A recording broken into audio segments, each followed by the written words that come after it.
543 नए केसेस आए हैं, जिससे कि हमारे टोटल कंफर्म केसेस की संख्या अब 29,435 हो चुकी है।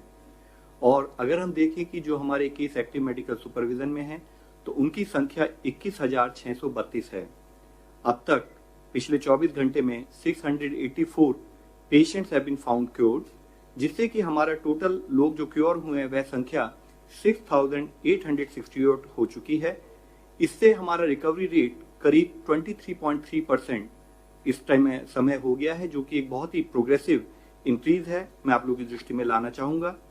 आज देश में 17 ऐसे जिले हैं जहां पर पहले केस आए थे, लेकिन पिछले 28 दिनों से कोई नया केस रिपोर्ट नहीं हुआ है। इन जिलों में एक जिले की बढ़ोतरी हुई है, जैसे कि कल बताया था हमने आपको, और एक जिला ड्रॉप हुआ है, यानी कि 2 जिले ऐड हुए हैं और एक जिला ड्रॉप हुआ है।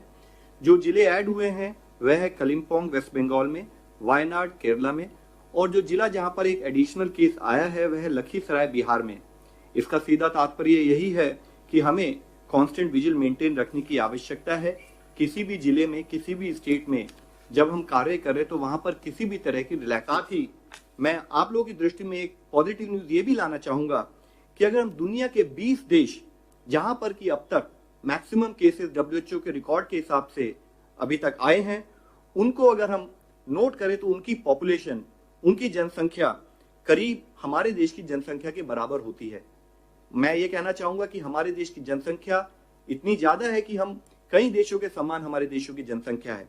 और कल का अगर हम WHO का डेटा देखें तो हम पाते हैं कि अगर हम उन 20 देशों में आए हुए कंफर्म केसेस की संख्या लें और अपने देश की कंफर्म केसेस की संख्या लें, तो हम पाते हैं कि इंडिया में उन देशों के मुकाबले 1/84, यानी कि उन देशों में इंडिया में जितने केसेस रिपोर्ट हुए हैं उससे 84 गुना ज्यादा केसेस रिपोर्ट हुए हैं।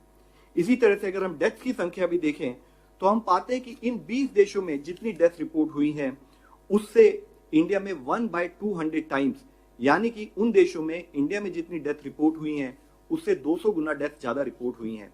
यूं तो यह हम सबको पता है कि हमारे लिए, देश के लिए हर केस, हर डेथ दुखद है, लेकिन फिर भी अगर हम दूसरे देशों के कंपैरिजन में कुछ अच्छा कर पा रहे हैं तो उसके पीछे मुख्य एफर्ट देश के लेवल पर की गई प्रोएक्टिव, प्रीएम्प्टिव और ग्रेडेड अप्रोच है। और देश का हर लेवल पर जो सिपाही के रूप में हमारे स्टेट के साथ जो कोऑर्डिनेशन रहा है वह एक बहुत एफर्ट है। और उससे भी सबसे ज्यादा धन्यवाद के पात्र हैं हमारे देश के वो नागरिक जो लॉकडाउन को स्ट्रिक्टली फॉलो कर रहे हैं, और वह फ्रंटलाइन वर्कर्स जो अपनी जान जोखिम में डालकर लोगों की देखभाल कर रहे हैं। लेकिन हमें ध्यान रखने की जरूरत है